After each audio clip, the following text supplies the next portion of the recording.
မင်္ဂလာပါနေနေသားရဲ့မာမေ့စပေါ့ကနေပြန်ကြိုခဲ့ပဲခင်ဗျာယနေ့6ရက်6လ2026ရက်နေ့အတွက်နောက်ဆုံးသတင်းတွေကိုကျွန်တော်တော်မှာတင်ပြပေးမှာဖြစ်ပါတယ်ခင်ဗျာပထမဆုံးသတင်းတစ်ပုဒ်ဒီနေ့ကတော့မန်ယူသင်းရဲ့ CEO Omar Brada မန်ယူသင်းနှစ်ပေါင်း150ပြည့်မဲ့လာမယ့်2028ခုနှစ်မှာ22ကြိမ်မြောက်အမှတ်ပေးချန်ပီယံဖူးကိုဖူးဖို့ရည်မှန်းထားကြောင်းပြောကြားခဲ့ပါတယ်ဒီ CEO Omar Brada ဟာမန်ယူသင်းကို INEOF က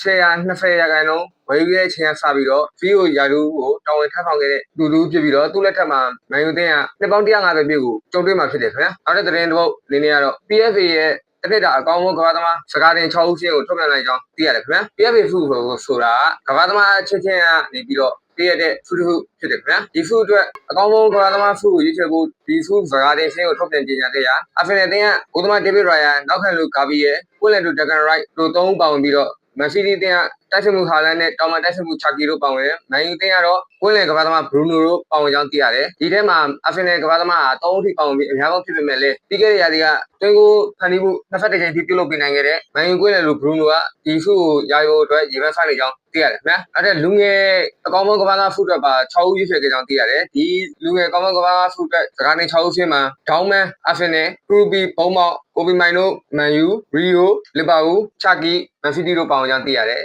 ချာကီယာအကောင်းဆုံးကမ္ဘာသမားဖူးတော့ကောကောင်းဆုံးလူငယ်ကမ္ဘာသမားဖူးတော့ပါနှစ်ခုလုံးကစကားတည်းရှင်းမပေါဝင်နေတဲ့အတွက်အကောင်းဆုံးလူငယ်ကမ္ဘာသမားဖူးကိုစုခုဖို့ရေပန်းဖတ်နေကြောင်းသိရတယ်ခင်ဗျာနောက်တဲ့သတင်းတစ်ပုဒ်အနေနဲ့ကတော့ပြီးခဲ့တဲ့2025-26ဘောလုံးရာသီအတွက်လာလီဂါအကောင်းဆုံးကမ္ဘာသမားဖူးကိုအသက်16နှစ်အရွယ်သာရှိသေးတဲ့ဘာဖီလိုနာတင်းရဲ့တိုက်စစ်မှုလမင်ဂျမာစုခုခဲ့ကြောင်းသိရတယ်ခင်ဗျာဂျမားဟာပြီးခဲ့တဲ့2025-26ဘောလုံးရာသီမှာဘာဖီလိုနာတင်းအတွက်လာလီဂါတိုင်ဝမ်28ပွဲရှင်မဲ့ကစားပြီးသွင်းဂိုးနဲ့ဖန်တီးမှုပေါင်း28ကြိမ်ထိပြုလုပ်ပေးနိုင်ခဲ့တဲ့အပြင်ဘာဖီလိုနာကိုလာလီဂါစူပရာ29ကြိမ်မြောက်ဖူးနိုင်အောင်ဆောင်းဆောင်ပေးနိုင်ခဲ့တဲ့အတွက်ဒီဖူးကိုရရှိခဲ့ခြင်းဖြစ်ကြောင်းသိရတယ်ခင်ဗျာဂျမားဟာဒီဖူးကိုမက်ဆီတာဖီဂျန်ရာဗင်ယာတို့နောက်ပိုင်း၄ဦးမြောက်ရရှိတဲ့ဘာဖီလိုနာကမ္ဘာသမားဖြစ်လဲမှတ်တမ်းဝင်ခဲ့ကြောင်းသိရတယ်ခင်ဗျာနောက်ဆုံးသတင်းတစ်ပုဒ်အနေနဲ့ကတော့မက်ဆီဒီတင်းဟာသူတို့နီးပြတစ်ဖြစ်ခန့်မဲ့အက်ဗိုမာရက်ဖ်ကအတွက်ကိုအသင်းဟောင်းချက်ဖီတင်းနဲ့ဂျိုဂျင်းငွေဆွေးနွေးနေကြောင်းသိရတယ်ခင်ဗျာချက်ဖီတင်းကပြီးခဲ့တဲ့2024ခုနှစ်ကအက်ဗိုမာရက်ဖ်ကို၄နှစ်အပေါင်းနောက်တဲ့တစ်နှစ်စာချုပ်နဲ့ခန့်ခဲ့ပေမဲ့ဒီနီးပြဟာတစ်နှစ်ခွဲကြာမှနဲ့ချက်ဖီတင်းနဲ့လမ်းခွဲခဲ့တယ်ဒါပေမဲ့လည်းချက်ဖီတင်းက